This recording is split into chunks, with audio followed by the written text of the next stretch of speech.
Uncle, আপনারা বুঝতে কেন চাচ্ছেন না? ইনি আমার ম্যাম। আমি এনার অফিসের একজন সামান্য কর্মচারী, আর আপনারা ভুলভাল কথা বলছেন। দেখো বাবা, তোমাদের মতো আরো অনেক আছে আমাদেরকে এইসব কথা বলে চলে যায়। কিছুদিন আগে আমরা গ্রামবাসী দুজনকে ধরেছিলাম তোমাদের মতো, তারপর তারা আমাদের মতো একই কথা বলে পরের দিন সকালে মেয়েটার লাশ পাওয়া যায় পাহাড়ের নিচে। এরপর পুলিশ আমাদের অনেক হয়রানি করে। আরে আঙ্কেল, বিশ্বাস করেন, আমরা অফিসের কাজে এসেছিলাম সিলেট। পরবর্তীতে ম্যাম পাহাড় দেখতে চায়, ঘুরতে এসেছিলাম, কিন্তু গাড়ি নষ্ট হয়ে যাওয়ায় ড্রাইভারকে সেইখানে রেখে আমরা হাঁটতে লাগিয়ে হোটেলের দিকে। না না, এইসব কথা বললে হবে না। আমরা যা সিদ্ধান্ত নিয়েছি তোমাদের তাই করতে হবে, বিয়ে করতে হবে, না হলে তোমাদের দুজনকে এখান থেকে এক পা নড়তে দেব না। তুই চুপ কর, একটা কথাও বলবি না। আঙ্কেল শোনেন, আমি অফিসের কাজে এসেছিলাম আর আমি এর বস। আপনার বিশ্বাস না করলে এই নেন আমার ভিজিটিং কার্ড। স্বাধীনকে ধমক দিয়ে কথাটা বলে নেহার লোকটাকে উদ্দেশ্য করে। স্বাধীন চুপ হয়ে যায়। লোকগুলো কার্ডটা নিয়ে নেড়েচেড়ে দেখে বলে, দেখো মা, এসব দেখিয়ে কোনো লাভ হবে না। আমরা যা বলছি তাই করতে হবে। তোমার আর ওইখানে আমরা লেখাপড়া জানি না তো, চলো আমাদের সঙ্গে। আপনারা বোঝার চেষ্টা করছেন না কেন?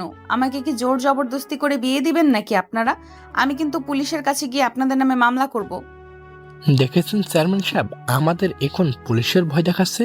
আমি বললাম না এদের মধ্যে ভেজাল আছে। ওদের এত কথা না শুনে কাছে ডেকে নিয়ে এসে বিয়ে করে দিলেই হয়তো। ছেলেটার কথাই গ্রামবাসী সবাই জানায়। বুঝতে পারে না স্বাধীন আর নেহা কি করবে।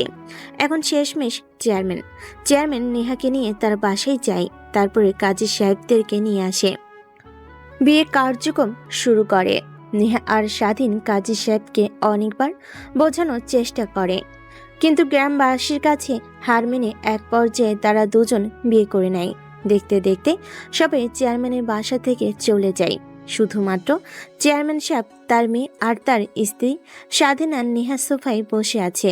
এমতো অবস্থায় চেয়ারম্যান বলে, দেখো, 2 দিনের দুনিয়া, এসব করে কি লাভ বলো তো? যা হওয়ার হয়েছে, সত্য না মিথ্যা সেটা আমি জানি না, তো তোমরা নিজেদেরকে মানিয়ে নিলে ভালো হয়। আর আজকে কোথাও যেতে হবে না, অনেক রাত হয়ে গিয়েছে। রাতে আবার ডাকাতের উৎপাত বেড়ে যায়। আমি একটা রুম দেখিয়ে দিচ্ছি, তোমরা এখানেই থাকো, সকালে না হয় চলে যেও। তারপর চেয়ারম্যান সাহেবের স্ত্রী নেহাকে একটা রুম দেখিয়ে দেন। রুমে গিয়ে নেহা খাটের উপর বসে নিচের দিকে তাকিয়ে কান্না করতে লাগে। অন্যদিকে স্বাধীন বাইরে এসে তার মা বাবাকে কল করার চেষ্টা করে, কিন্তু কোনো নেটওয়ার্ক পায় না। কোনো উপায় না পেয়ে বাড়ির ভিতরে গিয়ে রুমে গিয়ে দরজা লাগিয়ে পেছন ফিরতে নেহা এসে স্বাধীনের কলার চেপে ধরে। একের পর এক থাপ্পড় মারতে লাগে। স্বাধীন হতভম্ব হয়ে যায়। আরে ম্যাম, আপনি আমাকে মারছেন কেন? আমি কি করেছি আপনার? তার বাচ্চা, তুই কি করেছিস জানিস না? তুই আমাকে বিয়ে করলি কেন? হ্যাঁ, তোর কি যোগ্যতা আছে আমাকে বিয়ে করার? আমি যে টাকা প্রত্যেকদিন খরচ করি, তুই সেই টাকা 2 মাসেও বেতন পাস না, বুঝলি? ম্যাম, আপনি তখন যদি গ্রামবাসীকে না পুলিশের ভয় দেখাতেন, তাহলে তারা রেগে গিয়ে আপনাকে আমার সঙ্গে বিয়ে দিত না। আর আমি তো বোঝানোর চেষ্টা করেছি। এমন না আপনার সঙ্গে বিয়ের কথা শুনে আমি নাচতে নাচতে বিয়ে করেছি। তুই তো তাই করেছিস। আমাকে বিয়ে করতে পারলে তুই সাম্রাজ্য পেয়ে যাবি, রাজকুমারীও পেয়ে যাবি, এটা ভেবেছিলি তাই না? একবার আগে ঢাকায় যাই, তারপর তোর ব্যবস্থা করছি। কথাটা বলে নেহা যে খাটের উপর শুয়ে পড়ে। স্বাধীন কোথায় শুবে বুঝতে পারে না, খাটের পাশে গিয়ে দাঁড়িয়ে থাকে।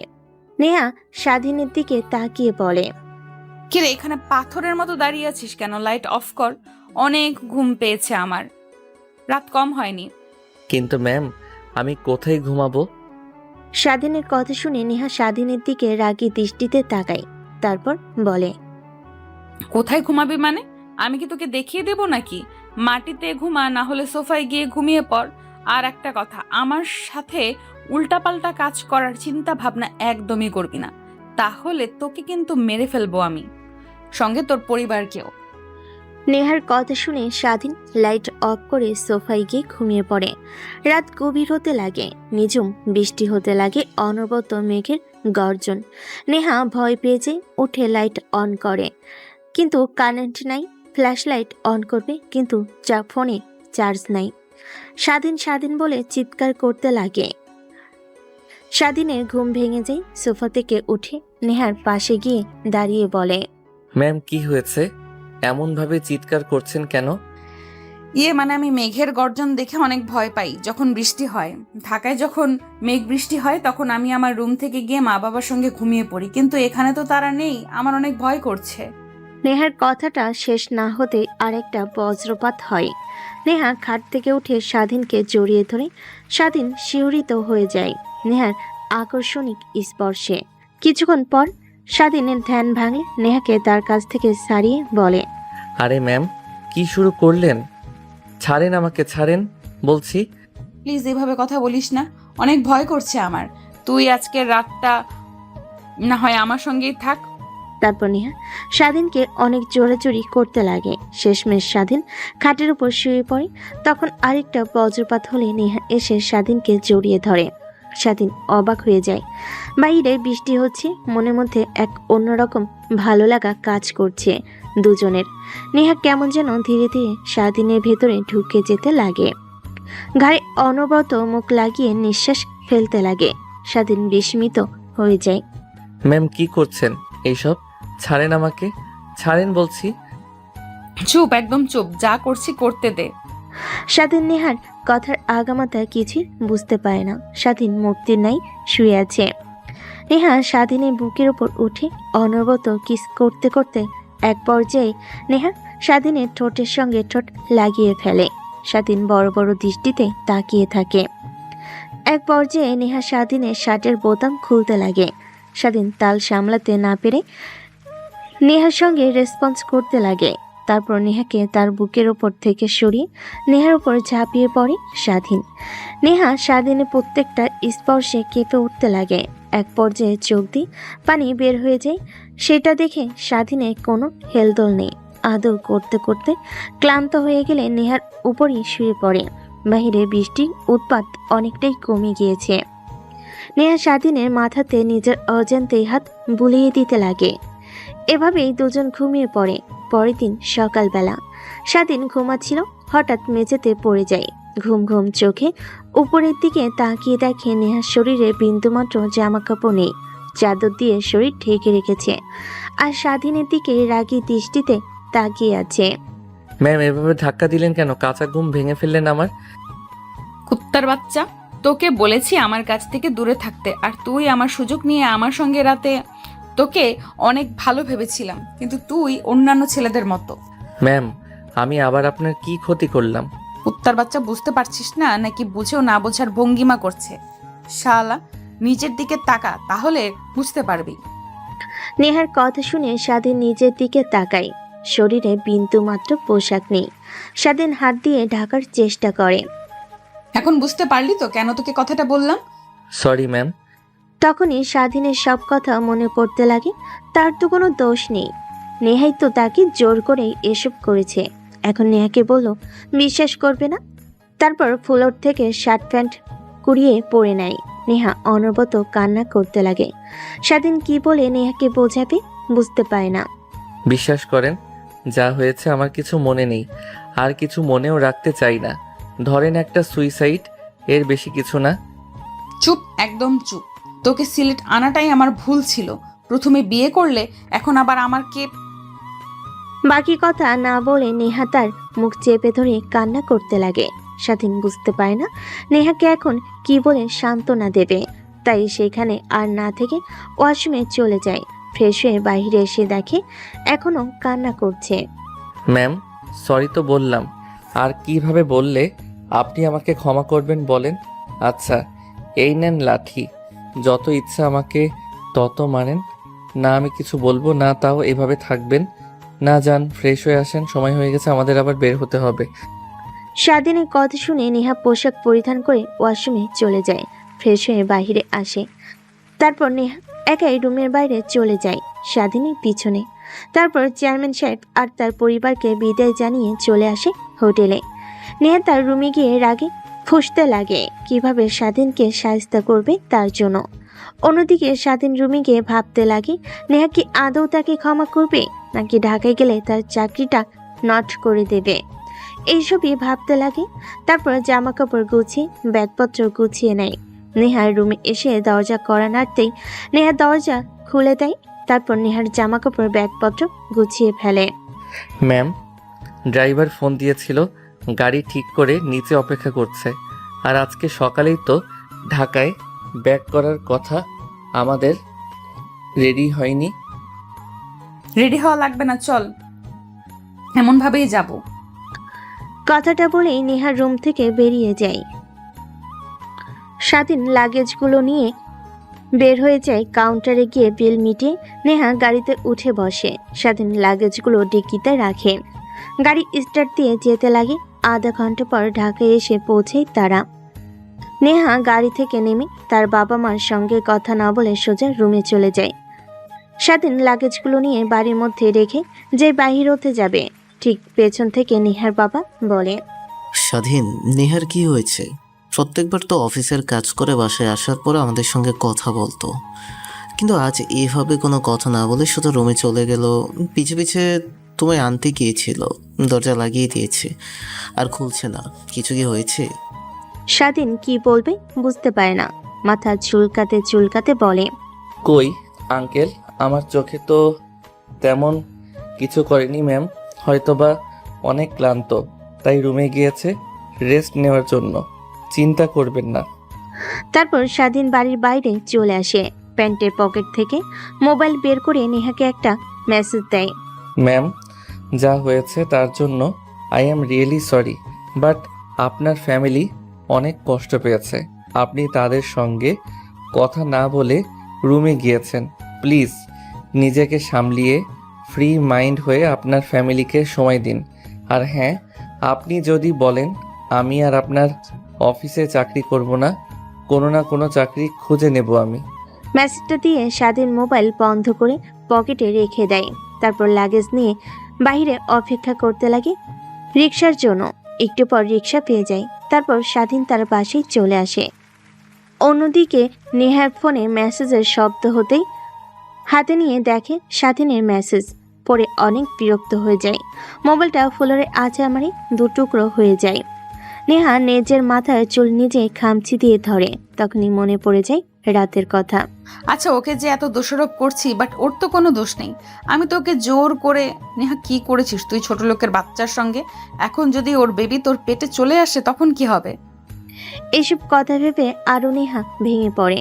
একটু পর নিজেকে সামলে নেয়। তারপর ওয়াশরুমে গিয়ে গোসল করে বাইরে এসে ড্রেসিং টেবিলের সামনে বসে চুলগুলো হেয়ার ড্রাই করতে লাগে। অন্যদিকে স্বাধীন বাসায় চলে যায়। তার রুমে গিয়ে লম্বা একটা ঘুম দেয়। ঘুম ভাঙতেই বিকেল হয়ে যায়। তারপর বন্ধুদের সঙ্গে আড্ডা দিয়ে বাসায় চলে যায়।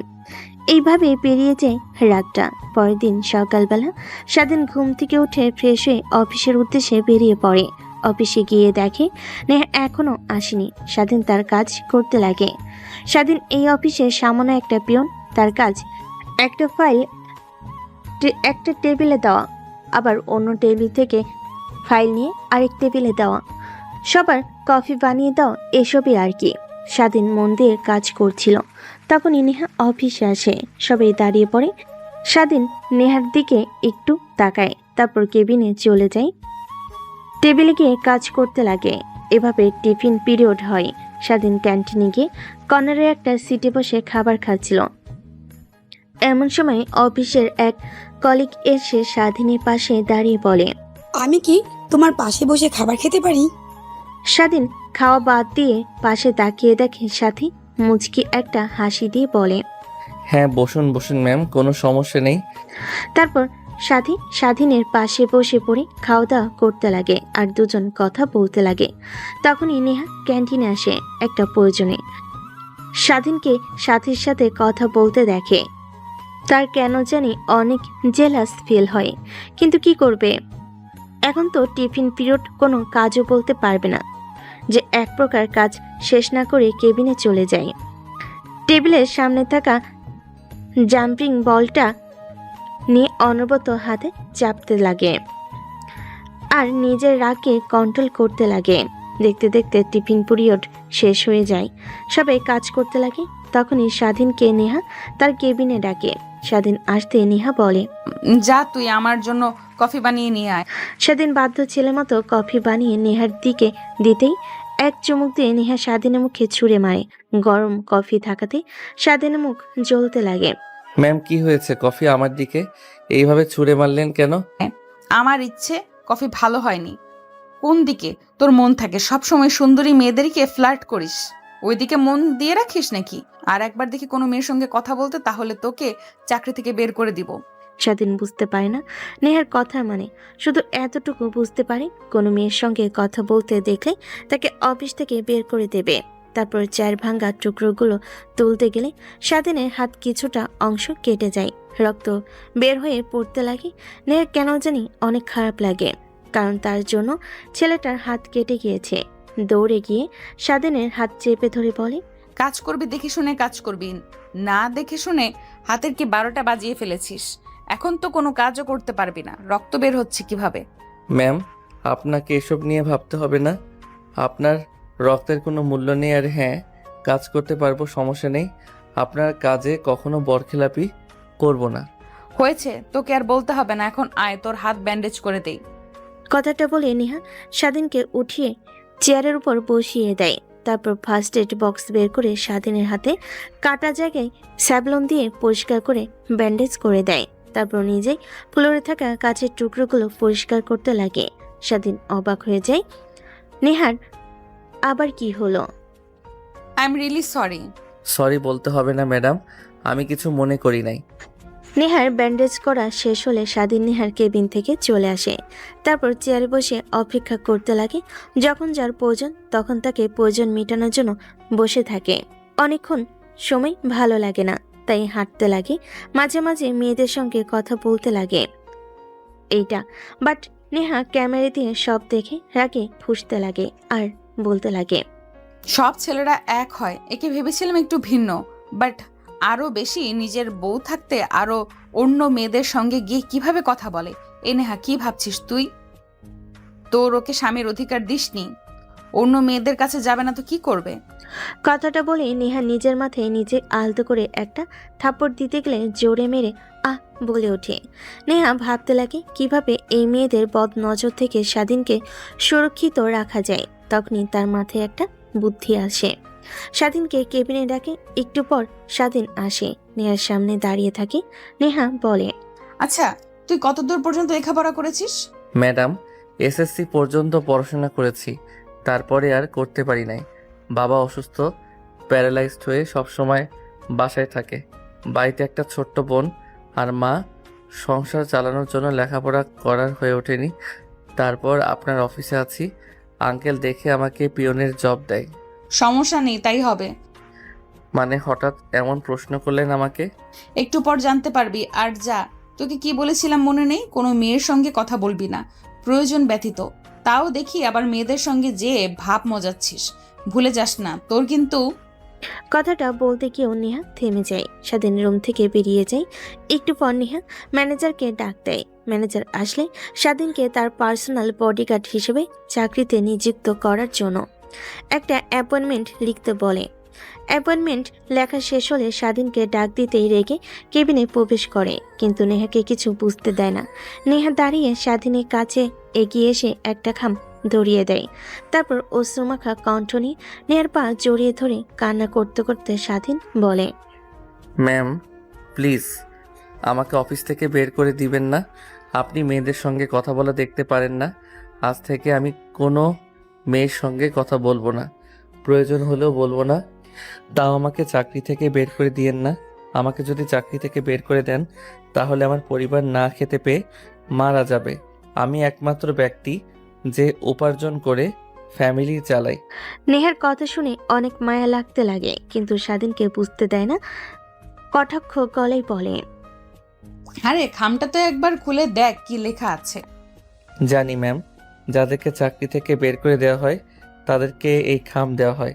প্লিজ ম্যাম আমাকে চাকরি থেকে বের করে দিবেন না। নেহা নিজের হাসি আর ধরে রাখতে পায় না, হা করে হাসতে লাগে। স্বাধীন করুণ দৃষ্টিতে নেহার হাসির দিকে তাকিয়ে থাকে। একটু পর নেহা বলে, আরে বাবা, খামটা তো অন্তত খুলে দেখ কি আছে। তোর প্রমোশন, আমার পার্সোনাল বডিগার্ড, সব সময় আমার সঙ্গে থাকবি, তোকে আর পিয়নের কাজ করতে হবে না। কথাটা শুনে স্বাধীন তড়িঘড়ি করে খামটা খুলে দেখতে পায় তার প্রমোশন। পিয়ন থেকে সোজা নেহার পার্সোনাল বডিগার্ড। আগে থেকে বেতন অনেক বেশি। স্বাধীন যেন নিজের চোখকে বিশ্বাস করতে পারছে না। অনেক অনেক ধন্যবাদ ম্যাম আপনাকে, বাট আপনার পার্সোনাল বডিগার্ড মানে বুঝতে পারলাম না, বুঝিয়ে বলবেন। পার্সোনাল বডিগার্ড বলতে সব সময় আমার সঙ্গে থাকা, যখন যেখানে যাব, কি করব না করব, কেউ যেন আমার উপর আক্রমণ না করে, এসব তুই খেয়াল রাখবি। আর আরেকটা কথা, রাত দিন 24 ঘন্টা তোর ডিউটি। যখন আমি যা বলবো তোকে তাই করতে হবে। এই কারণেই তোর বেতন অনেক বেশি। এখন তোর ইচ্ছা। কিন্তু ম্যাম, আমার বাসায় তো আমি ব্যতীত অন্য কেউ নেই যে বাজার করবে, আমাকে সব কিছু করতে হয়। আরে, এইটা নিয়ে তোকে ভাবতে হবে না। আমার বাসায় থাকবি, আর যখন তোর বাসায় যাবি ফ্যামিলির সঙ্গে দেখা করার জন্য, শুধু আমাকে ফোন করে যাবি। এইটুকু হলেই চলবে, আর কিছু লাগবে না। এখন তোর ইচ্ছে, কি করবি? হ্যাঁ ম্যাম, আমি রাজি, কিন্তু যেহেতু আপনার সেফটির বিষয়, আমার জীবন দিয়ে হলেও আপনাকে সাহায্য করতে হবে। আমি আপনার কাছে একটা জিনিস চাইবো ম্যাম, আপনি কি দিবেন আমাকে? কি? যদি আমি কোনো ক্রমে মারা যাই, তাহলে আমার পরিবার আপনাকে দেখতে হবে, কারণ আমি একমাত্র ব্যক্তি যে কিনা আমার পরিবার চালাই। আরে না, সেরকম কিছু হবে না, এই নিয়ে তুই ভাবিস না। আর আল্লাহ তাআলা না করুক, তোর যদি কিছু হয়ে যায়, তোর সম্পূর্ণ পরিবার, তোর বোনের লেখাপড়া, সবকিছু আমি দেখব। তাহলে আমি রাজি আছি ম্যাম। স্বাধীনের কথা শুনে নেহা বাঁকা দৃষ্টিতে স্বাধীনের দিকে তাকায়। তারপর নেহা স্বাধীনের দিকে একটা ফর্মালিটি পূরণের খাম এগিয়ে দেয়। স্বাধীন সেইখানে সাইন করে দেয়। নেহা কেবিনের বাইরে এসে সবাইকে একত্র করে স্বাধীনের প্রমোশনের বিষয়টা বলেন। অনেকে খুশি হয়, আবার অনেকে অখুশি হয়। তারপর নেহা তার কেবিনে প্রবেশ করে। স্বাধীন নেহার কাছে এসে বলে, ম্যাম একটু বাসায় যেতাম, আপনি যদি অনুমতি দেন। যাওয়ার শোনো, এই নাও খাম, এখানে তোমার অ্যাডভান্স কিছু টাকা আছে। তারপর নেহার কাছ থেকে টাকা নিয়ে স্বাধীন সোজা বাজারে চলে যায়। তারপর তার মা বাবা বোনের জন্য পোশাক কিনে সঙ্গে কিছু কাঁচা বাজার করে বাসার সামনে গিয়ে দরজায় কর নাড়তে লাগে। একটু পর স্বাধীনের মা এসে দরজা খুলে দেয়। সামনে স্বাধীনকে দেখতে পেয়ে আর হাতে এত সব বাজার দেখে অবাক হয়ে যায়। কি রে বাবা, এই অসময়ে তুই বাসায় আর হাতে এত বাজার? মা, আমার প্রমোশন হয়েছে। পিয়ন থেকে আমার অফিসের মালিকের মেয়ের পার্সোনাল বডিগার্ড হিসেবে কাজ পেয়েছি আমি, তাই কিছু টাকা আমাকে অ্যাডভান্স দিয়েছে। এই টাকাগুলো দিয়ে তোমাদের জন্য এসব কিনে নিয়ে এসেছি। তারপর স্বাধীন বাসার ভিতরে প্রবেশ করে। তার বাবার জন্য আনা শার্ট তার বাবাকে দেয়, মাকে দেয়, স্বাধীনের বোনকে লাল টুকটুকে একটা জামা দেয়। অনেক খুশি হয় স্বাধীনের বোন সামিয়া। জামাটা নিয়ে দৌড়ে তার রুমে চলে যায়। অন্যদিকে স্বাধীনের মা, এখন বুঝি তোকে অনেক কাজ করতে হবে, তাই না? এতগুলো টাকা আর তো তোকে বসিয়ে বসিয়ে দেবে না। মামা, সারাক্ষণ নেহা ম্যামের সঙ্গে সঙ্গে থাকতে হবে, কখন কোথায় যায় না যায় 24 ঘন্টা, তার কারণে তার বাসায় থাকতে হবে। রাতে আমাকে সময় পেলে আমি তোমাদের কাছে আসবো, সমস্যা নেই। ম্যামকে বলার সঙ্গে সঙ্গে বলেছে আমাকে। তারপর স্বাধীন তার মায়ের সঙ্গে বেশ কিছুক্ষণ কথা বলে তার জামা কাপড় গুছিয়ে ব্যাগের মধ্যে রেখে অফিসে চলে আসছে। দেখে নেহা এখনো কাজ করছে। স্বাধীন কি করবে বুঝতে পারে না। নেহা টেবিলের সামনে এসে দরজা কড়া নাড়তে লাগে। সামনের দিকে তাকিয়ে বলে, আসো, ভেতরে আসো। স্বাধীন গিয়ে নেহার সামনে দাঁড়িয়ে পড়ে। তারপর নেহাকে বলে, ম্যাম, এখন আমাকে কি কাজ করতে হবে সেটা তো বলেননি। এত তাড়াতাড়ি মা বাবার সঙ্গে দেখা করে আসলে আর তোমাকে কোনো কাজ করতে হবে না। এই কেবিনের ওই কর্নারে একটা ডেস্ক আছে, ওইটাতে তুমি বসে থাকবে সারাক্ষণ। আমি যদি তোমাকে কিছু বলি তাহলে তুমি সেটা করবে, অন্য কাউকে কথা তুমি শুনবে না। আগে যেমন সবাই কফি পানি দিতে, মেয়েদের সঙ্গে কথা বলতে, এখন থেকে একদমই না। ঠিক আছে ম্যাম। আচ্ছা ম্যাম, আমি কি মেয়েদের সঙ্গে কথা বললে আপনি জেলাস ফিল করেন? কথাটা নিচু গলায় বলে স্বাধীন, কিন্তু নেহার কান অব্দি পৌঁছায়। স্বাধীনের দিকে রেগে তাকাতে স্বাধীন দৌড়ে তার কেবিনে গিয়ে বসে পড়ে। সেইভাবে অনেকক্ষণ বসে থাকে, কোনো কাজ নেই। এখানে সেখানে বসে থাকে আর মনে মনে ভাবে, দেখ, বাল, এভাবে এক নাগারে বসে থাকতে ভালো লাগে? আগে তো কোনো কাজ না থাকলে এগিয়ে আপুদের সঙ্গে কথা বলতাম, আড্ডা দিতাম, কিন্তু আমাকে তো এখানে রেখেছে। আর নেহা ম্যাম যে রাগী, তার সঙ্গে তো কোনো কথাও বলা যাবে না। কি মনোযোগ দিয়ে কাজ করছে। আচ্ছা, আমাকে কোনো মেয়েদের সঙ্গে কথা বলতে দিতে চাই না কেন? আর জেলাস ফিল হবেই বা কেন? আমাকে তো সে আর তার স্বামী হিসেবে কোনো মেনে নেয় নাই। নেহার দিকে এক নাগারে তাকিয়ে স্বাধীন কথাগুলো ভাবছিল। নেহার নজর স্বাধীনের দিকে গেলে অবাক হয়ে যায় টেবিলের উপর থাকা কলম স্বাধীনের দিকে ছুঁড়ে মারে। স্বাধীনের ধ্যান ভেঙে যায়। এইভাবে তাকে কি ভাবছিস তুই, লুচ্চা কোথাকার? ম্যাম, কোনো কাজ নাই, তাই কে করবো? আপনার দিকে তাকিয়ে আপনার কাজ দেখছি। আর তাকিয়ে থাকলে তো নিজের বউয়ের দিকে তাকিয়ে আছি, অন্য কোনো মেয়ের দিকে তো আর না। কি বললি তুই?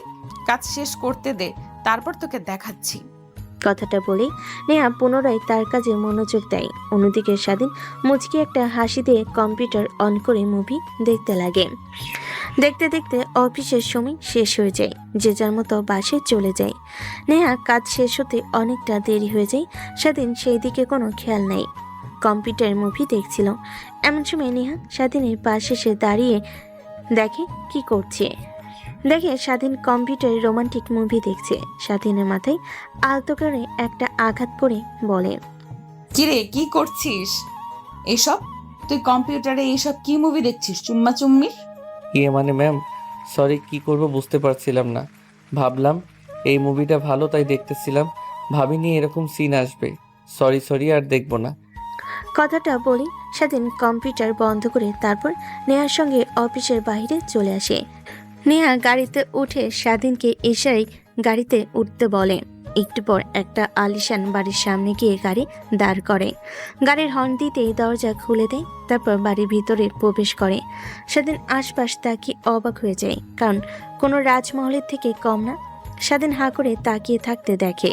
নেহা মুচকি একটা হাসি দেয়, গাড়ি থেকে নামে। স্বাধীন নেমে পড়ে। স্বাধীনকে হাঁ করে তাকিয়ে থাকতে দেখে নেহা বলে, কিরে, এর কি হয়েছে? তোর এমন হা করে তাকিয়েছিস কেন?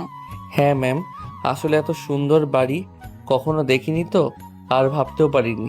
আচ্ছা ম্যাম, আমাদের থাকার জন্য রুম কোন দিক দিয়ে দেখিয়ে দেন, অনেক টায়ার্ড লাগছে। মানে কি বলছিস তুই? আরে ম্যাম, বলছি আমাদের মতো চাকর বাকর তো থাকার জন্য তো একটা এক্সট্রা করে রুম আছে নাকি? আপনারা তো এই আলিশান বাড়ির মধ্যে থাকেন, আশেপাশে তো দেখতেছি না, তার জন্যই বললাম কোথায় দেখিয়ে দেন। আরে, আমার বাসাতে কোনো কাজের লোক রাখি না। আমরা সবাই যে যার কাজ করতে পছন্দ করি, এই কারণেই লোক নেই। হ্যাঁ, আছে শুধুমাত্র ড্রাইভার আর দারোয়ান ব্যতীত কোনো লোক নেই। যার যার কাজ সে করে। নেহার কথা শুনে অনেকটা অবাক হয়ে যায় স্বাধীন, কারণ এত বড় একটা বাড়ি আর এত বড় একটা কোম্পানির মালিকের বাসা থেকে না কোনো কাজের লোক নেই। তারপর নেহা বাড়ির ভিতরে প্রবেশ করে। স্বাধীন পিছু পিছু দরজায় কলিং বেল দিতেই নেহার ছোট বোন এসে দরজা খুলে দেয়। পিছনে তাকিয়ে স্বাধীনকে দেখতে পেয়ে বলে, আপু, এই ছেলেটাকে নিশ্চয়ই ভাইয়া, কিন্তু অনেক ছোট দেখতে, তোমার থেকে জুনিয়র বুঝি? একটা থাপ্পড় দিয়ে উল্টাপাল্টা কথা বললে। এটা তোর ভাইয়া না, আমার পার্সোনাল বডিগার্ড। এর কারণে সবসময় আমার সঙ্গে থাকবে। ও আচ্ছা, এই ব্যাপার। আসো আসো, ভেতরে নিয়ে আসো। তারপর নেহা বাড়ির মধ্যে প্রবেশ করে। স্বাধীন বাড়ির ভিতরে ঢুকে আরো অবাক হয়ে যায়, কারণ বাইরে দেখতে যতটা সুন্দর, ভেতরে তার থেকেও বেশি। তারপর নেহা তার রুমের পাশে একটা রুম স্বাধীনকে দেখিয়ে দেয়। স্বাধীন রুমে গিয়ে দরজা লাগিয়ে তারপর জামা কাপড় বের করে ওয়ার্ড্রপের ভিতর রাখে। টায়ার্ড হয়ে খাটের উপর শরীর এলিয়ে দিতে নরম তুলতুলে বিছানা দেখে ঘুমিয়ে পড়ে। অন্যদিকে নেহা তার রুমে চলে যায় ফ্রেশ হয়ে। গোসল করে ড্রেসিং টেবিলের সামনে চুলগুলো হেয়ার ড্রাই করছিল। ঠিক তখনই তার বোন এসে নেহার খাটের উপর বসে বই পড়তে পড়তে নেহাকে উদ্দেশ্য করে বলে, আচ্ছা আপু, কাহিনী কি বলো তো? কিসের কাহিনী? কিছুই তো বুঝতে পারছি না, বুঝিয়ে বল। আপু, বলতে চাচ্ছি যে তুমি তো এর আগে কখনো কোনো ছেলে ফ্রেন্ডও বাসায় নিয়ে আসোনি। হুট করে একটা পার্সোনাল বডিগার্ড রাখলে, আবার বাসায়ও নিয়ে আসলে, তোমার পাশের রুমটাও দিলা। বিষয়টা কেমন যেন সন্দেহজনক না? বেশি পাকনা হয়ে গেছিস তুই, তাই একটা থাপ্পড় খাবি। যা রুমে যা, রুমে গিয়ে পড়। আর হ্যাঁ, আমার অফিসের সামান্য কর্মচারী মাত্র, এছাড়া আর বেঁচে গিয়েছে না, বুঝলি? না মানে আপু, এত সুন্দর কিউট একটা ছেলে তোমার পার্সোনাল বডিগার্ড, আবার তোমার অফিসে চাকরি করে, কেমন যেন মনে হচ্ছে। আমার আব্বুকে কিছু বলবো নাকি? নেহা তার বোনের কথা শুনে পিছনের দিকে ফিরে নেহা তার বোনের দিকে রাগী দৃষ্টিতে তাকাতে নেহার বোন রুম থেকে দৌড়ে বের হয়ে যায়, কারণ নেহা যদি একবার রেগে যায় তাহলে পুরো বাসা মাথায় তুলে ফেলে আর রাগাতে চায় না। আবার একটু পর রুমের মধ্যে উকি দিয়ে বলে, আপু, নিচে খাবার খেতে তোমাকে আর তোমার কি যেন পার্সোনাল বডিগার্ড তাকে ডাকছে। কথাটা বলেই নেহার বোন দৌড়ে চলে যায়। নেহা একটা হাসি দেয়, তারপর চুল শুকিয়ে রুমের বাইরে আসে। স্বাধীনের রুমের দরজা কড়া নাড়তে লাগে, কিন্তু খোলে না। নেহা একটু অবাক হয়ে যায়। নেহা দরজার এক্সট্রা চাবি দিয়ে রুমের ভিতর প্রবেশ করে দেখে স্বাধীন খাটের উপর শুয়ে আছে। নেহা অনবরত স্বাধীনকে ডাকতে লাগে, কিন্তু স্বাধীনের ঘুম ভাঙে না। নেহা স্বাধীনের কাছে কি গায়ে হাত দিতে স্বাধীনের ঘুম ভেঙে যায়। স্বাধীন ঘুম থেকে উঠে পড়ে। কি হয়েছেন ম্যাম? আরে তোকে কখন থেকে ডাকছি, ঘুমিয়ে আছিস, ঘুমিয়ে গেলি, মরে যাস নাকি তুই? নিচে সবাই খাবার খাওয়ার জন্য ডাকছে, আয়। কথাটা বলেই নেহা স্বাধীনের রুম থেকে বেরিয়ে যায়। স্বাধীন ঘুম থেকে উঠে চোখ কসলাতে কসলাতে নেহার পিছু পিছু যেতে লাগে। সিঁড়ি দিয়ে নিচে নামতে দেখে খাবার টেবিলে সবে অপেক্ষা করছে। নেহার বাবা মা, দাদা দাদি, চাচা চাচি, চাচাতো ভাই, চাচাতো বোন আর নেহার বোন, কারণ নেহারা জয়েন্ট ফ্যামিলি। স্বাধীনকে দেখে সবাই অবাক হয়ে যায়। নেহা স্বাধীনকে নিয়ে টেবিলে বসে যায়। স্বাধীন অনেকটা অবাক হয়। তখনই পাশ থেকে নেহার চাচা বলতে লাগে, নেহা মা, এই ছেলেটাকে, একে তো চিনতে পারলাম না, এর আগে তো কখনো দেখিনি। চাচ্চু আমার পার্সোনাল বডিগার্ড সারাক্ষণ আমার সঙ্গে থাকবে। আমি তো রাতে অনেকক্ষণ পর্যন্ত রুমে বসে কাজ করি, অনেক সময় অনেক কিছুর দরকার হয়। কফি কাজ রেখে এসে প্রস্তুত করা অনেক কষ্টসাধ্য, তাই একে নিয়ে এসেছি। যখন খুশি তখন কাজ করানো যাবে। ছোট আম্মু, তুমি হয়তো বা ভুলে গেছো কিছুদিন আগে কাজের মেয়ে আমাদের সঙ্গে কি করেছিল। খাবারের মধ্যে প্রয়োজনে দিয়ে দিয়ে আমাদের মেরে ফেলতে চেয়েছিল। পরবর্তীতে সব সে তার সন্তানের ভোগ করবে, এই জন্যই আমি আর এইসবে বিশ্বাস করি না। আর এই ছেলেটা অনেক বিশ্বাসযোগ্য, কোনো ভয় নেই। আমার অফিসে অনেক দিন ধরে কাজ করে, ইভেন বাবাও একে চেনে। হ্যাঁ নেহামা, ঠিক কথা বলেছে, ছেলেটা অনেক ভালো, টেনশন করতে হবে না। আমি ওকে অফিসে চাকরি দিয়েছিলাম, অফিসের ওকে অনেক পরীক্ষা করেছি, ডেস্কের উপরে অনেক টাকা রেখে, কিন্তু ওই টাকার প্রতি কোনো লালসাই নেই। যে টাকা মাসে বেতন পায় ওইটা নিয়ে ওর পরিবার নিয়ে সুখী। আচ্ছা আপু, এটা তোমার পার্সোনাল বডিগার্ড না অন্য কিছু? এত কিউট দেখতে একটা ছেলে সামান্য একটা চাকরি করতে পারে? আরে না, আমার পার্সোনাল বডিগার্ড হতে যাবে কেন? ধরে নে তোর হাজবেন্ড। হাজবেন্ড হলে মন্দ কিছু হয় না, কারণ অনেক সুন্দর তোমার পার্সোনাল বডিগার্ড। পছন্দ হয়েছে আমার আপু। নেহার চাচাতো বোনের কথা শুনে সবাই হাসতে লাগে, কারণ পুরো পরিবার অনেক ফ্রি মাইন্ডের। স্বাধীন এখনো সেখানে দাঁড়িয়ে আছে। এটা দেখে নেহা বলে, আরে দাঁড়িয়ে আছিস কেন? বয়, এখানে খাবার, কারো সমস্যা নেই। আমরা অন্যান্য বড়লোকদের মতো ভাবি না, আমরা অনেক ভালো আর সবাই ফ্রি মাইন্ডে, সমস্যা নেই। তারপর স্বাধীন একটা চেয়ার টেনে খাবার টেবিলে বসে পড়ে। খাবার খেতে লাগে। খাওয়া দাওয়া শেষ করে সবাই ড্রয়িং রুমে বসে টিভি দেখতে লাগে।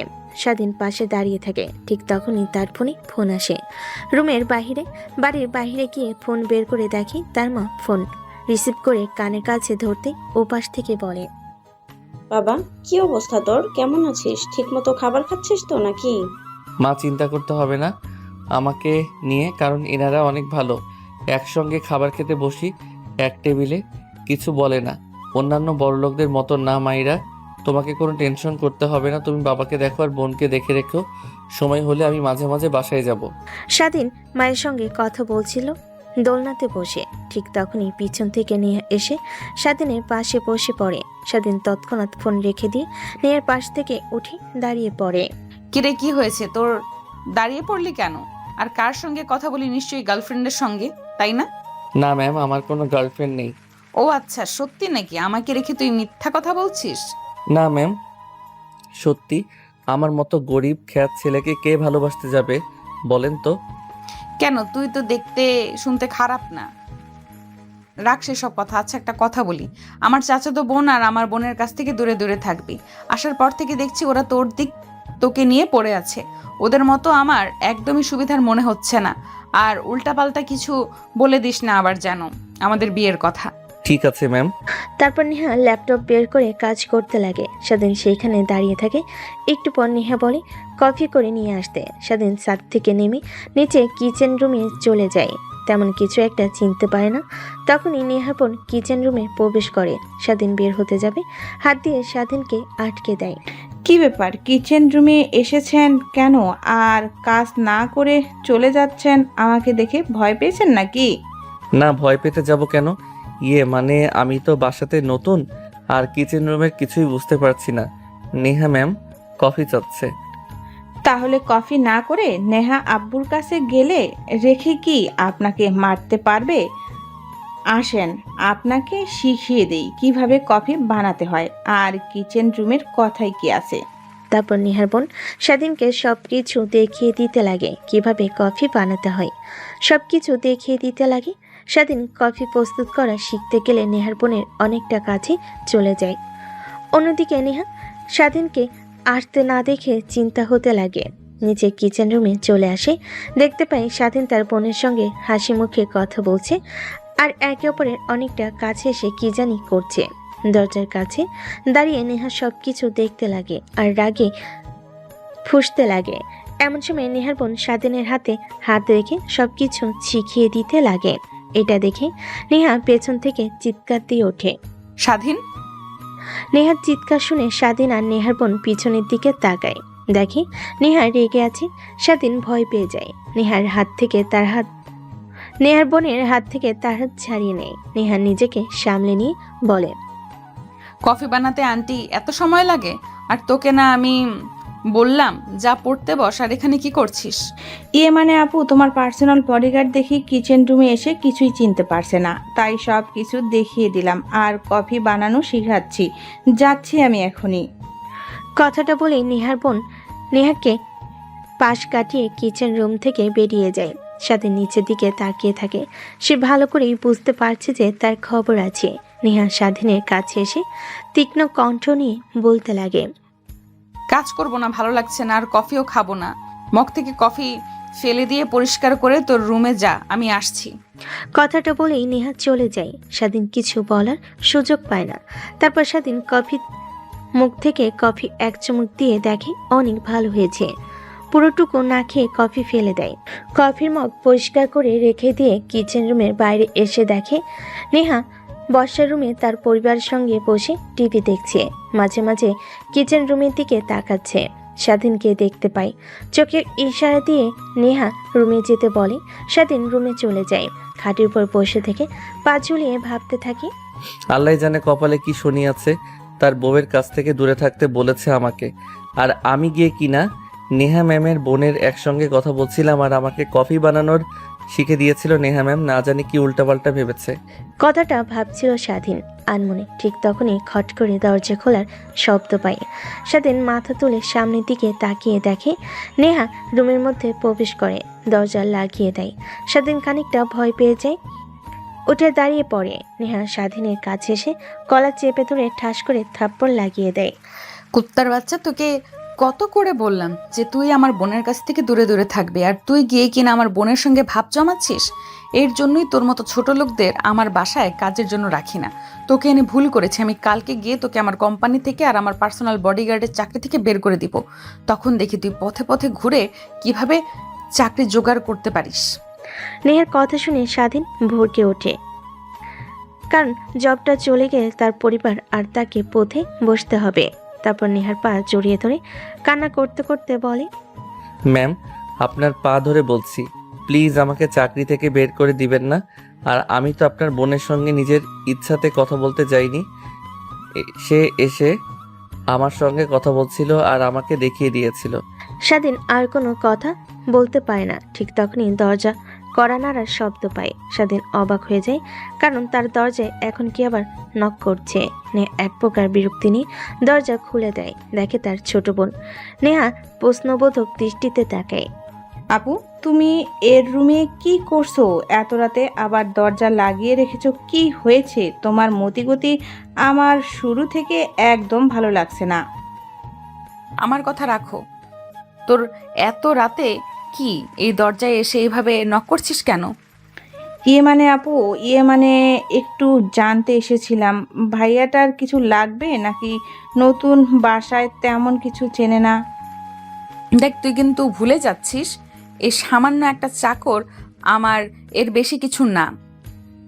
যা দরকার নিজে নিয়ে নে না, নিয়ে নেবে, না হলে অন্য কাউকে বলবে। তোর এত খেয়াল রাখতে হবে না। আর তোকে যেন এর আশেপাশে একদমই দেখতে না পাই, তাহলে তোর কিছু করব না, কিন্তু এর অবস্থা একদম খারাপ করে ফেলবো। নেহার ছোট বোন নেহার কথা শুনে খানিকটা অবাক হয়ে যায়, কারণ তার বোন এর আগে এভাবে কখনো কথা বলে না। তারপর নেহার ছোট বোন রুমের মধ্যে উকি মেরে দেখে স্বাধীন ফ্লোরে বসে আছে আর অঝরে কান্না করছে। স্বাধীনকে দেখতে পেয়ে অনেকটা মায়া লাগে। নেহা তার বোনকে উদ্দেশ্য করে পুনরায় বলে, তোকে কি বললাম, তোর কানে যায়নি? বললাম না যা এখান থেকে, এখনো দাঁড়িয়ে আছিস কেন? আপু, আগে এই কথার জবাব দাও, তুমি ওর সঙ্গে কি করছো? এভাবে কান্না করছে কেন ফ্লোরে বসে? ও আমার চাকর, ওর সঙ্গে কি করব না করব এটা তোর কাছ থেকে আমি কৈফিয়ত দিব না। দিব নাকি? তোকে কি বলছি? তোর কানে যাচ্ছে না? যা এখান থেকে আর রুমে গিয়ে ঘুমিয়ে পড়। নেহার ছোট বোন নেহার কাছ থেকে ধমক খেয়ে সেখানে আর না থেকে রুমে চলে যায়। তারপর আবার দরজা লাগিয়ে স্বাধীনের কাছে এসে দাঁড়ায়। স্বাধীন আবার নেহার পা জড়িয়ে ধরে কান্না করতে লাগে। তোকে চাকরি থেকে বের করে দেব না, আর ক্ষমাও করে দেব, কিন্তু একটা শর্তে। হ্যাঁ ম্যাম, বলুন। একটা কেন, আপনার 1000টা শর্ত আমি রাজি আছি। কি করতে হবে আমাকে? আপনার বোনদের কাছ থেকে দূরে দূরে তো এই যে কথা দিলাম, একদম স্টপ। আপনার বোনদের সঙ্গে আমি আর একটা কথা বলবো না। তারা যদি আমার সঙ্গে জোর করেও কথা বলতে চায় তাও বলবো না। আরে না, কথা বলবি না কেন? বলবি শুধু এ কথা বলবে যে তুই বিবাহিত, তোর বাসায় স্ত্রী আছে আর একটা সন্তানও আছে, আর যেভাবে বোঝানো দরকার বুঝে ফেলবি। ঠিক আছে ম্যাম, আমি বলবো। তাও আমাকে আপনি চাকরি থেকে বের করে দেবেন না বলেন? আপনি তো ভালোই করে জানেন ম্যাম, আমাকে যদি চাকরি থেকে বের করে দেন তাহলে আমার পুরো পরিবারকে পথে বসতে হবে। আরে ভয় পাস না, আমি তোকে যা করতে বলেছি তা করলে তোকে চাকরি থেকে বের করে দেব না। কিন্তু তোকে যদি দেখি আমার বোনদের সঙ্গে ভাব জমাতে, তাহলে তোর ওইদিকে হবে শেষ দিন আমাদের বাড়িতে কাজ করার। স্বাধীন মাথা দিয়ে হ্যাঁ বোঝে। তারপর নেহা স্বাধীনের কাছে থেকে চলে যেতে নিবে, ঠিক তখনই তার গায়ে থাকা অন্যটা স্বাধীনের হাতে থাকা ঘড়িতে বেঁধে যায়। একবার সামনে এগোতে নেহার বুকের উপর থেকে অন্যা সরে যায়। অনেকটা রেগে যায়। স্বাধীনের কাছে এসে আবার ঠাস ঠাস করে থাপ্পড় লাগিয়ে দেয়। তার তো কোনো দোষ নেই, তারপরও। কুত্তার বাচ্চা, তোর কত বড় সাহস আমার বুকের ওপর থেকে ওড়না সরিয়ে দিস? ম্যাম, আমি তো কিছুই করিনি। চুপ, একদম চুপ। এখন আর তোকে ভালোভাবে সাজতে হবে না। কথাটা বলে নেহা তার ওনাটা টান দিতে দেখে স্বাধীনের ঘড়ির সঙ্গে বেঁধে আছে। তারপর বসে স্বাধীনের ঘড়ি থেকে ওনাটা সরিয়ে দাঁড়িয়ে স্বাধীনকে উদ্দেশ্য করে বলে, সরি। সরি বলতে হবে না ম্যাম, আমি তো সামান্য আপনার পার্সোনাল বডিগার্ড, তো সামান্য বিষয়ে সব কিছু মনে করে নাই। আর একটা কথা বলবো, কখনো কাউকে না বুঝে কোনো কাজ করা ঠিক না। অনেক সময় চোখের দেখা ভুল হয়। নেহা স্বাধীনের কথা শুনে রুম থেকে বেরিয়ে যায়। স্বাধীন দাঁড়িয়ে দরজা লাগিয়ে খাটের উপর শুয়ে থেকে ভাবতে লাগে। বুঝতে পারছি না নেহা ম্যাম আমার সঙ্গে এরকম করছে কেন? আমি তার কি ক্ষতি করেছি? নাকি নেহা ম্যামের মনে আমার প্রতি মায়া জন্মাচ্ছে? অফিসে অন্যান্য মেয়েদের সঙ্গে কথা বলতে গেলে তার জেলাস ফিল হয়, তার কারণেই পার্সোনাল বডিগার্ড হিসেবে দিল কাজ। আমাকে সারাক্ষণ তার রুমে বসে থাকে, যে হয় কোনো কাজ নেই। কখনো কি কাউকে এভাবে বসে বেতন দেয়? আবার পাশে এসেছি তার চাচাতো বোনদের সঙ্গে, একদমই দেখতে পাচ্ছেন না? নাকি সম্পূর্ণই তার ভুল ধারণা, বা আমার কাছ থেকে সবাইকে প্রোটেক্ট করতে চাই আমি বাজে ছেলে দেখে? এসবই ভাবছিল স্বাধীন। দেখতে দেখতে ঘুমিয়ে পড়ে। পরের দিন সকালবেলা ঘুম ভেঙে যায় আজানের শব্দে। তারপর ঘুম থেকে উঠে স্বাধীন ওয়াশরুমে চলে যায়। গোসল করে বাইরে এসে জায়নামাজ খুঁজতে লাগে, কিন্তু কোথাও পায় না। এমনভাবে নামাজ পড়ে নাই। দেখতে দেখতে অনেকটা সময় পার হয়ে যায়। স্বাধীনের রুমের মধ্যে আর ভালো লাগে না। রুম থেকে বের হয়ে বাইরে থাকা বাগানটা ঘুরে ঘুরে দেখতে লাগে। এমন সময় স্বাধীন, নেহার বোনেরা আর নেহা ব্যায়াম করে সেখানে এসে দেখে সবাই নিস্তব্ধ হয়ে পায়ের পর পা রেখে বসে আছে, মাথার উপর দুহাত তুলে। স্বাধীন অবাক হয়ে যায়। প্রত্যেকের গায়ে একদম লেগে থাকা কাপড় পরা। অনেকটা লজ্জিত অনুভব হয়। নেহার দিকে নজর দিতে স্বাধীন থমকে যায়, কারণ নেহার ফিল্মি ফিগারে তার চোখ আটকে যায়। ব্যায়াম করা শেষ হলে নেহা আর তার বোনেরা পাশে তাকিয়ে দেখে স্বাধীন নেহার দিকে তাকিয়ে আছে। দেখতে নেহার বোনেরা সবাই মুচকি মুচকি হাসে। নেহা রেগে যায়। ধমক দিতে সবাই থেমে যায়। তারপর স্বাধীনকে ডাক দিতেই স্বাধীনের ধ্যান ভেঙে যায়। সেখান থেকে দৌড়ে তার রুমে এসে দরজা লাগিয়ে হাঁপাতে লাগে। আপু, এই ছেলেটাকে একদম জোকার। এরকম দেখতে কিউট, সেই রকম অভিনয় করে। আমি অনেকক্ষণ ধরে দেখতেছিলাম, তোমার দিকে তাকিয়েছিল। বোধহয় তোমাকে পছন্দ করে। আপু চুপ, একদম চুপ। কি বলেছে এসব? তোরা পাগল হয়েছিস নাকি? বলে যাস না ও আমার পার্সোনাল বডিগার্ড। মাত্র এর থেকে বেশি কিছু না। এখন মুডটাই নষ্ট করে দিল শালা। কথাটা বলেই নেহা দাঁড়িয়ে বাসার দিকে আসতে লাগে। অন্যদিকে পিছন থেকে নেহার বোন আর নেহার চাচাতো বোন কানাঘোষা করতে লাগে। নেহা সেদিকে কোনো তাল না দিয়ে সোজা রুমে চলে আসে। অফিসে যাওয়ার জন্য রেডি হতে লাগে। রুমের মধ্যে এমন সময় স্বাধীন দরজা খুলে ভিতরে প্রবেশ করে।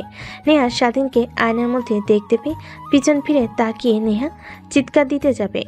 এর আগে স্বাধীন দরজাটা আলতো করে লাগিয়ে নেহার দিকে দৌড়ে সে নেহার উপরে ঠোঁট লাগিয়ে দেয়, যেন চিৎকার করতে না পারে। নেহা অনবরত ছোটার চেষ্টা করে, কিন্তু পারে না। স্বাধীন নেহার মাথার পিছনে হাত দিয়ে আরও শক্ত করে নেয়।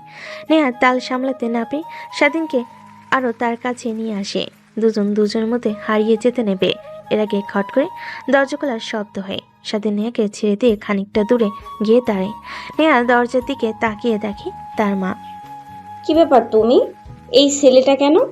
আর তোর বোনরা বলল তুই নাকি এই ছেলেটার সঙ্গে অনেক খারাপ ব্যবহার করেছিস। কেন? আমরা কি তোকে এই শিক্ষা দিয়েছি? মানে মানে করতে হবে না, ভুলে যাস না কিন্তু ওরাও মানুষ, আমরাও মানুষ।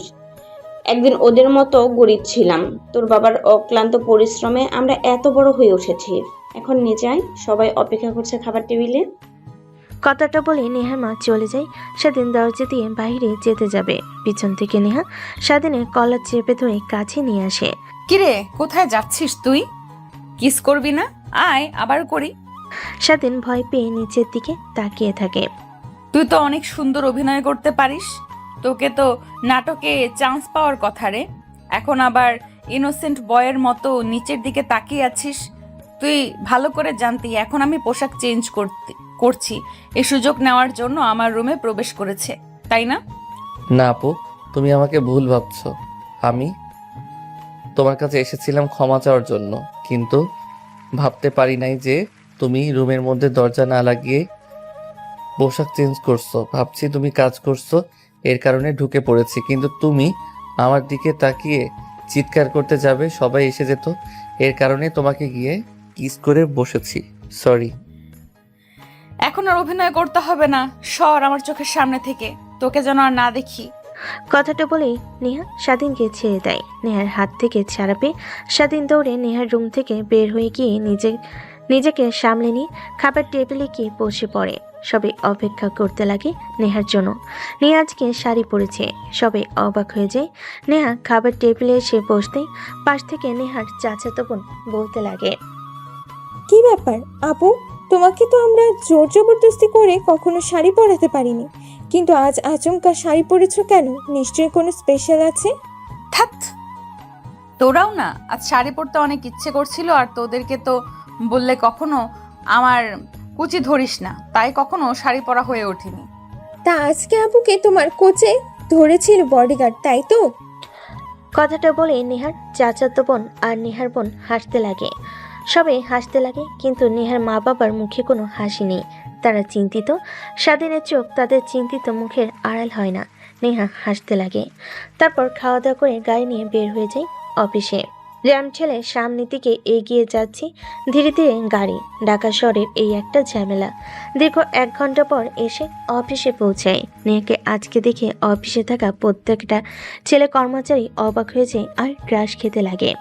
স্বাধীনের কেন জানি তাদের চাহনি একদম পছন্দ হয় না, কিন্তু কি আর করার। স্ত্রীর সম্পর্কটা থাকা সত্ত্বেও স্বাধীনের কোনো অধিকার নেই এইসব ভাবছিল। একটু পর নেহার কেবিনে চলে যায় স্বাধীন। রেগে গিয়ে বসে পড়ে। নেহা কাজ করছিল, এমন সময় একটা ফাইল দেখে অনেকটা রেগে যায়। ফাইলটা ছুঁড়ে মারে গ্লাসে লেগে ফ্লোরে পড়ে থাকে। নেহা চিন্তিত হয়ে মাথার চুল খামচি দিয়ে ধরে। স্বাধীন তার চেয়ার থেকে উঠে ফ্লোরে তাকায়। ফাইলটা উঠিয়ে দেখতে লাগে, কিন্তু কিছুই বুঝতে পারে না। নেহার কাছে এনে দিয়ে বলে, ম্যাম, এই নিন ফাইল। আর কি হয়েছে? এভাবে মাথার চুল খামচি দিয়ে রেখেছেন কেন? আরে বলিস না, এই ফাইলটা 100 কোটি টাকার ডিল, কিন্তু অনেক ভুল। এদের এত এত টাকা দিয়ে রেখেছি, এরা কি কি কাজ করে আল্লাহই ভালো জানে। একটা কাজও মনোযোগ দিয়ে করে না, সবাই প্রেম করতে অফিসে আসে।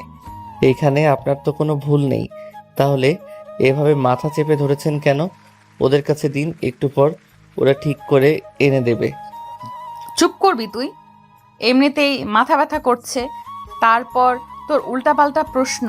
এই ফাইলটা প্রস্তুত করতে 7 দিন লেগেছে, আর ওরা কি না মাত্র 2 ঘন্টার মধ্যে ঠিক করতে পারবে? পাগল নাকি তুই? নেহার কথা শুনে স্বাধীন তাকায়। তারপর ফাইলটা ভালোভাবে পর্যবেক্ষণ করতে লাগে। কিছু কিছু ভুল সে দেখে, কিভাবে ঠিক করতে হবে সেটাও দেখে। তারপর নেহার কাছে এসে বলে, ম্যাম, এর আগে আমি এরকম ফাইল দেখেছিলাম। আপনি যদি আমাকে একটু বুঝিয়ে দিতেন তাহলে খুব তাড়াতাড়ি আমি ফাইলটা কমপ্লিট করে আপনাকে দিতে পারতাম। স্বাধীনের কথা শুনে নেহা স্বাধীনের দিকে ভ্রুকুচকে তাকিয়ে বলে, কি বললি তুই? তুই পারবি, তাও আবার 2 ঘন্টার মধ্যে? তোর থেকে ভালো ভালো ডিগ্রি অর্জন করা কাজের লোকেদের দিয়ে ফাইলটা প্রস্তুত করা, আর তুই সেখানে সামান্য মাত্র এসএসসি পরীক্ষা দিয়েছিস। কি বুঝবি তুই? আমার অযথা সময় নষ্ট করিস না।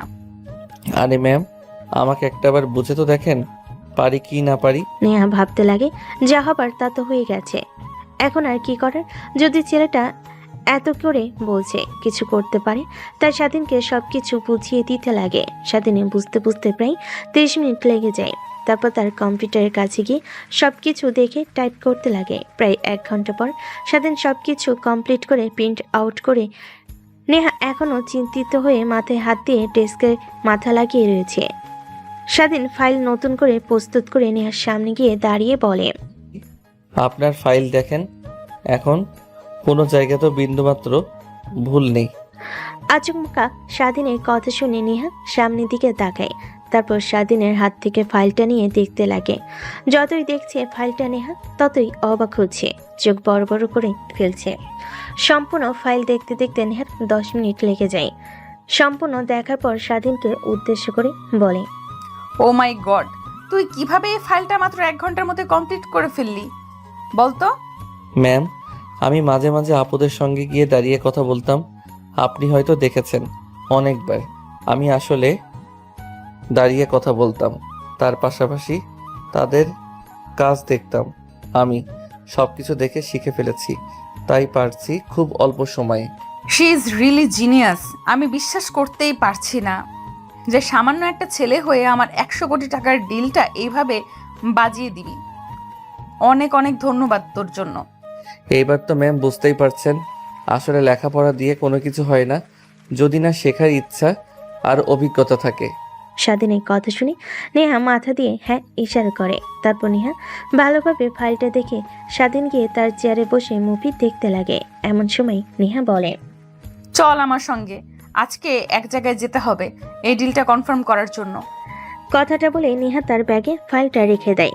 কেবিন থেকে বের হয়ে যায় স্বাধীন। নেহার পিছু পিছু গাড়িতে উঠতে ড্রাইভার সাহেব পুনরায় গাড়ি স্টার্ট দিতে লাগে। একটা রেস্টুরেন্টের দিকে স্বাধীন কোনো প্রশ্ন করছে না, বাড়ির দিকে তাকিয়ে আছে। এমন সময় নেহা বলে, কিরে, তোর আবার কি হলো? সকালের ওই বিষয়টার জন্য মন খারাপ করে আছিস? I am sorry. আরে না ম্যাম, কই মন খারাপ করে আছি। মন খারাপ করে আছিস না তো কি অন্যান্য দিন গাড়িতে উঠে আমার মাথা খেয়ে ফেলতি, এটা কি ওটা কি, কোথায় যাচ্ছি, কি করব, এসব আর কি। আর আজ চুপচাপ করে আছিস কেন?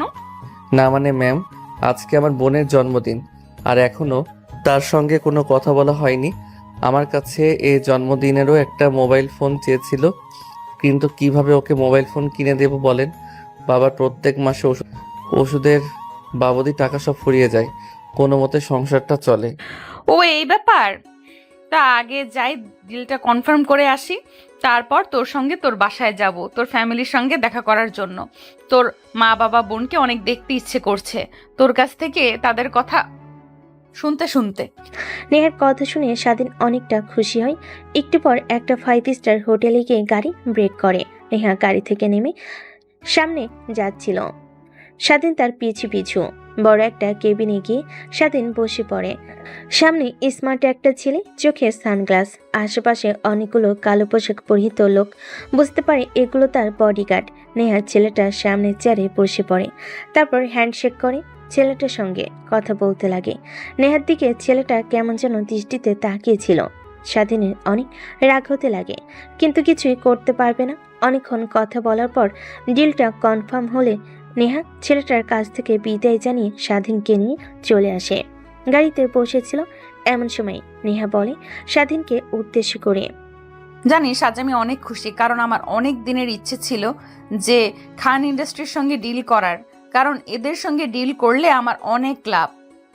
আমার পণ্য অনেক দেশে এরা নিয়ে যেতে পারবে, তারপর তাদের লাইন ধরে আমরা গিয়ে ডাইরেক্ট বিদেশে মাল সাপ্লাই দেব। এটা আমাদের বেনিফিট আরো বেশি। নেহা কথা বলে চলেছে, কিন্তু স্বাধীনের ওইদিকে কোনো হেলদোল নেই, কারণ সে বারবার ওই ছেলেটার চাহনির দিকে তাকিয়েছিল। ইচ্ছে করছিল তাকে মেরে মুখ ভেঙে দিতে। অন্যের বইয়ের দিকে নজর দেয় শালা। স্বাধীনের কোনো সারা শব্দ না পেয়ে নেহা স্বাধীনের হাত ঝাঁকাতে লাগে। কি রে, কোনো কথা বলছিস না কেন? কি ভাবছিস এইভাবে? বললাম তো পরিবারের সঙ্গে দেখা করতে তোকে নিয়ে যাব, সঙ্গে আমিও যাব তোর পরিবারকে দেখার জন্য। এখন এমন গোমরা মুখ করে আর থাকিস না। কেন জানি তুমি গোমরা মুখ দেখলে অনেক খারাপ লাগে আমার। নেহার কথাটা শুনে স্বাধীন ফিক করে হেসে ফেলে। তারপর স্বাধীন নেহার সঙ্গে মন খুলে কথা বলতে লাগবে। এক পর্যায়ে একটা শপিং মলের সামনে গিয়ে গাড়ি দাঁড় করে। স্বাধীন অবাক হয়ে যায়। নেহাকে প্রশ্ন করবে কিনা ভাবতে লাগে, কিন্তু করে না।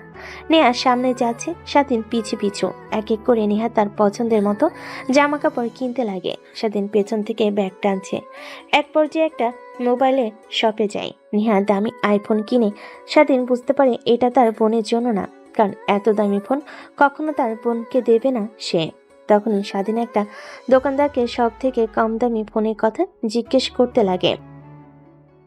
স্যার, আমাদের এখানে সব থেকে কম দামে ফোন আছে যার মূল্য 12,000 টাকা রাখা যাবে। এর কম দামে কোনো স্মার্টফোন নেই। কথাটা শুনেই স্বাধীন জিভ কামড় দেয়। 12,000 টাকা হলে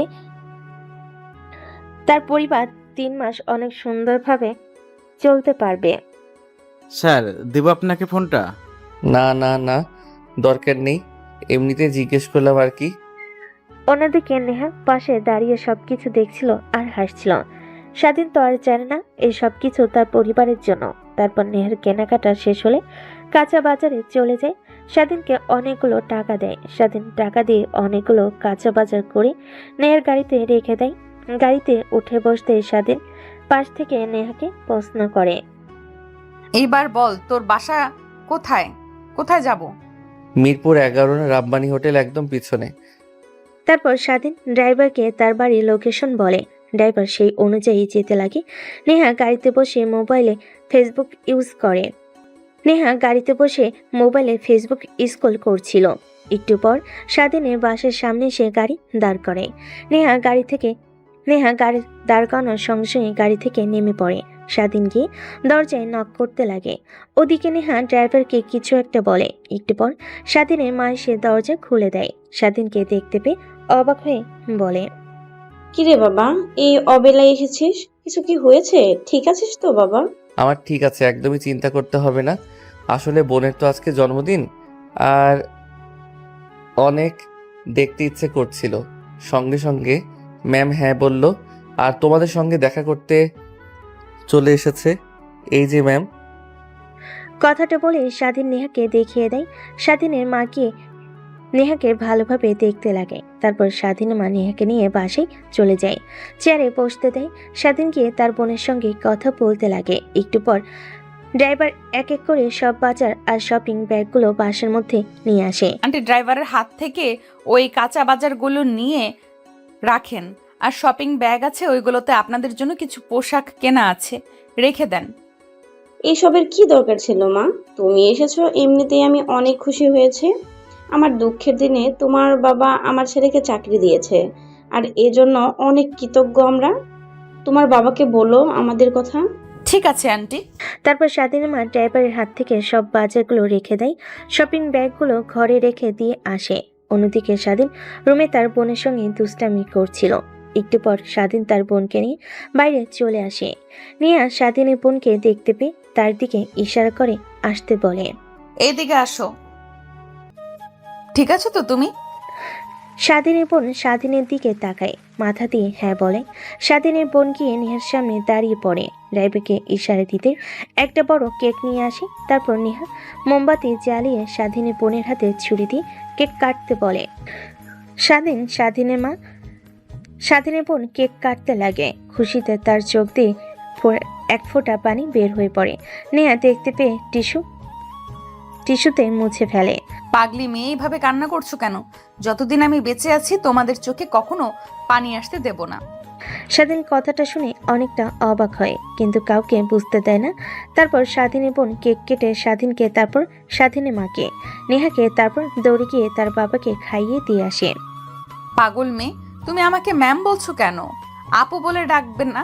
হয়তো বাকি কথা বলতে নেওয়া দিয়ে স্বাধীন কথা বলতে লাগে, কারণ সে বুঝতে পেরেছিল নেহা কি বলবে এখন। নেহাও থেমে যায়। কথা বলতে বলতে অনেকটা সময় পার হয়ে যায়। ঠিক তখনই স্বাধীনের মা বলে, মা, তুমি তো অনেকটা সময় হলো এসেছো, কিছু তো খাওয়া দাওয়া করনি, একটু বসো, তোমার জন্য রান্না করে। না আন্টি, রান্না করতে হবে না, এখানে বসেন, আপনাদের সঙ্গে কথা বলতেই আমি এসেছি। সেটা কি বললে আর হয়? মা, তুমি এখানে বসো একটু, আমি রান্না করে আনছি। খাবার খেয়ে তবে কিন্তু যাবে, এর আগে কিন্তু আমি যেতে দেব না, এই বলে দিলাম। কথাটা বলেই স্বাধীন মা কিচেন রুমে যায় রান্না করার জন্য। অন্যদিকে নেহা স্বাধীন এবং দুজনেই কথা বলছিল। ঠিক তখনই নেহা তার ব্যাগ থেকে একটা মোবাইল বের করে। স্বাধীন দেখে বুঝতে পারে এটা আইফোন, কিন্তু কাকে দেবে? তখন নেহা স্বাধীনের বোনের দিকে আইফোনটা এগিয়ে দেয়। স্বাধীনের বোন নিতে নারাজ দেখায় স্বাধীনের দিকে তাকায়, মাথা দিয়ে হ্যাঁ বোঝায়। স্বাধীনের বোন প্যাকেট খুলে আইফোন দেখতে পেয়ে জোরে সোরে চিল্লানি দিয়ে ওঠে। আচ্ছা, আঙ্কেলকে চিকিৎসা করানোর জন্য কত টাকা লাগবে? ম্যাম, অনেক টাকা লাগবে। আমি তো এটা জিজ্ঞেস করছি, কত টাকা লাগবে? প্রায় অনেক টাকা লাগবে, প্রায় 30 লক্ষ টাকা। আর বাংলাদেশের চিকিৎসা হবে না, এই জন্য বিদেশে যেতে হবে ডাক্তার বলেছে, তাই আমি হাল ছেড়ে দিয়েছি। তারপরেও চেষ্টা করছি, দেখি পারি কি না। স্বাধীনের কথা শেষ হওয়ার সঙ্গে সঙ্গে নেহা তার ব্যাগ থেকে চেক বই বের করে লিখতে লাগে। একটু পর স্বাধীনের দিকে 35 লক্ষ টাকার একটা চেক এগিয়ে দেয়। স্বাধীন চেকটা নিতে নারাজ দেখায়, কিন্তু নেহা অনেক জোরাজুরি করতে লাগে। হাতে নিয়ে দেখে 35 লক্ষ টাকার চেক। স্বাধীন অবাক হয়ে যায়, নেহার দিকে তাকিয়ে বলে, ম্যাম, বুঝতে পারছি আপনি হয়তোবা আমাকে উপহাস করছেন, তাই না? চাই না কারোর দোয়া নিয়ে বাঁচতে। এইভাবে কথা বলছো কেন তুমি? তুমি তো ভালো করেই জানো তুমি আমার কি হও। আর উপহাস নয়, তোমার বেতনের থেকে কিছু কিছু টাকা করে কেটে রাখবো প্রতি মাসে। নেহার কথা শুনে স্বাধীন রাজি হয়ে যায়। তারপর নেহা পুনরায় বলতে লাগে, আঙ্কেলকে খুব দ্রুত চিকিৎসা করাতে হবে। আমি আমার বন্ধুর সঙ্গে কথা বলছি, ওরা কালকের মধ্যেই সবকিছু অ্যারেঞ্জ করে ফেলবে। তুমি একটা কাজ করো, আঙ্কেল আর আন্টির পাসপোর্টটা আমাকে দিয়ে দাও, আমি ওর কাছে মেল করে পাঠিয়ে দিচ্ছি। নেহার কথা শুনে স্বাধীন রুমে যায়। তারপর তার বাবা আর মায়ের পাসপোর্ট নিয়ে আসে। নেহার ছবি তুলে তার বন্ধুর কাছে পাঠিয়ে দেয় আর তাড়াতাড়ি মেডিকেলে প্রবেশ করতে বলে। নেহার বন্ধু 12 ঘন্টা সময় চায়। স্বাধীন অনেক খুশি হতে লাগে। স্বাধীনের বোন অবাক হয়ে যায়, কি হচ্ছে? এইসব বড় বড় দৃষ্টিতে তাকিয়ে থাকে। এটা দেখে নেহা বললেন, এইবার তোমার শখের ফোন তোমার কাছে রেখে দাও, তোমার বাবার চিকিৎসার ব্যবস্থা হয়ে গেছে।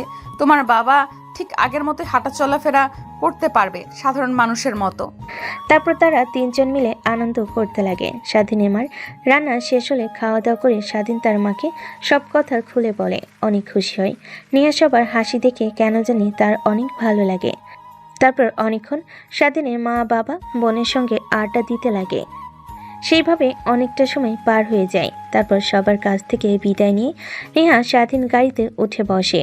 গাড়ি স্টার্ট দিয়ে তার আগের বাসার দিকে যেতে লাগে। বাসে গিয়ে দরজার কলিং বেল দিতেই নেহার বাপ এসে দরজা খুলে দেয়। নেহা দরজা দিয়ে এক পা ভিতরে যেতে ঠাস ঠাস করে নেহার গালে দুটা থাপ্পড় বসিয়ে দেয় তার বাবা। স্বাধীন নেহা দুজনেই অবাক হয়ে যান। এই শিক্ষা দিয়েছে তোকে, পরিবারের কাউকে না জানিয়ে বিয়ে করে ফেলেছিস। মানে বাবা, কি বলছো তুমি?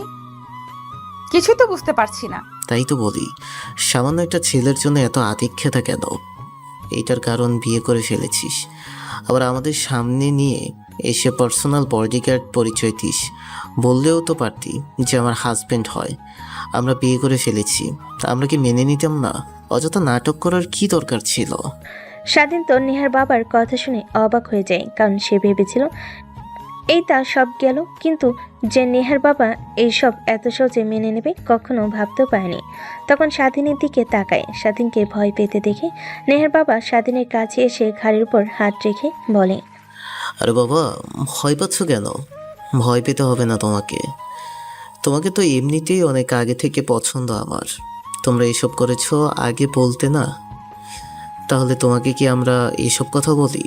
জামাই আদর করা শুরু করতাম। নেহার বাবার শেষের কথা শুনে স্বাধীন হেসে ফেলে।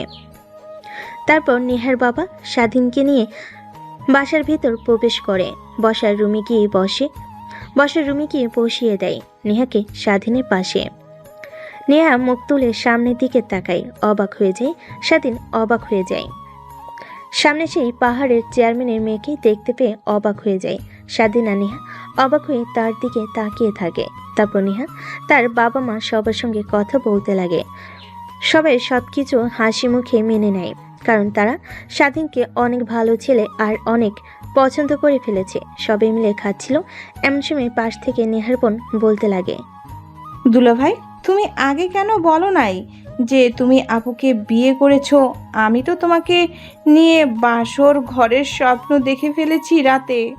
নেহা তার বোনের কথা শুনে রেগে তার দিকে তাকায়। সবাই হাসতে লাগে। এভাবে খাওয়া দাওয়ার পর্ব শেষ করে। তারপর সবাই টিভি দেখতে লাগে। তারপর রাত যখন গভীর হয়, যে যার রুমে চলে যায়। স্বাধীন তার রুমে ঢুকতে যাবে, দেখে তালা লাগানো। পাশে নেহার বোন আর নেহার চাচাতো বোন দাঁড়িয়ে আছে। আরে দুলা ভাই, এখন আর আলাদা থাকতে হবে না, সবাই জেনে গেছে। এখন একসঙ্গে থাকলে কোনো সমস্যা নেই। এখন আমাদের ট্রিট দেন, আমরা চলে যাই। মানে? ধ্যাত, এত মানে করছেন কেন দুলাভাই? টাকা চাচ্ছি, টাকা দেন। বাকিটা না হয় আপনি রুমের ভেতরে গেলেই বুঝতে পারবেন। স্বাধীন নিজেকে অনেক লজ্জিত অনুভব করে, কারণ তার কাছে মাত্র 100 টাকা ছাড়া বাকি কোনো টাকা নেই। এটা নেহার বোন আর নেহার চাচাতো বোন বুঝতে পেরে বলে, আরে বাদ দে, টাকা না হয় পরে নেব। এখন ভাই আর অনেক ভয় পেয়ে আছে, আগে আপুর কাছে যা, তারপর না হয়। কথাটা বলেই নেহার বোনেরা এসে স্বাধীনের হাত ধরে নেহার রুমে ধাক্কা দিয়ে ঢুকিয়ে দেয়। দরজা লাগিয়ে দেয়। স্বাধীন সামনের দিকে তাকিয়ে দেখে পুরো ঘরটা আলোকিত হয়ে আছে মোমের আলোতে। সামনে অনেক সুন্দর বাসর ঘরে সাজানো, তার মাঝখানে নেহা ঘোমটা দিয়ে বসে আছে লাল শাড়ি পরে। স্বাধীনকে রুমে আসতে দেখে নেহা খাট থেকে উঠে স্বাধীনের কাছে এসে পা ধরে সালাম করতে লাগে। এইটা দেখে স্বাধীন বলে, আরে ম্যাম, কি করছেন? আমার পা ধরছেন কেন? বাসর ঘরে স্বামী স্ত্রীর পা ছুঁয়ে সালাম করে, জানো না এটা? জানি তো, বাট আমাকে তো আর আপনি স্বামী হিসেবে মেনে নেন না। আমি তো আপনাকে স্ত্রী হিসেবে মানি না। তাহলে এসবের আবার কি?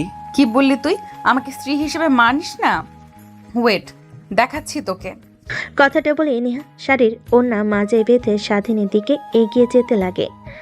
স্বাধীন পিছিয়ে যেতে লাগে। দরজার কাছে এসে দেখে দরজা বাইরে থেকে লাগানো, তার বাঁচার আর কোনো পথ নেই। কোথায় যাবে চান্দু এখন? আর তোমার কোনো পথ খোলা নেই। স্বাধীন বুঝতে পারে নেহার সঙ্গে সায় দেওয়াটাই বুদ্ধিমানের কাজ। তাই নেহার কাছে এগিয়ে আসে। নেহাকেও শক্ত করে জড়িয়ে ধরে ঘাড়ে, কপালে, কোমরে অনবরত কিস করতে লাগে। কেঁপে উঠতে লাগে নেহা। তারপর নেহাকে কোলে তুলে খাটের উপর ফেলে দেয়। এক এক করে নেহার শরীর থেকে সব খুলতে লাগে। তারপর নেহার পেটে, কোমরে কিস করতে লাগে। নিমিষে দুজন হারিয়ে যায় ভালোবাসার অতল গভীরে।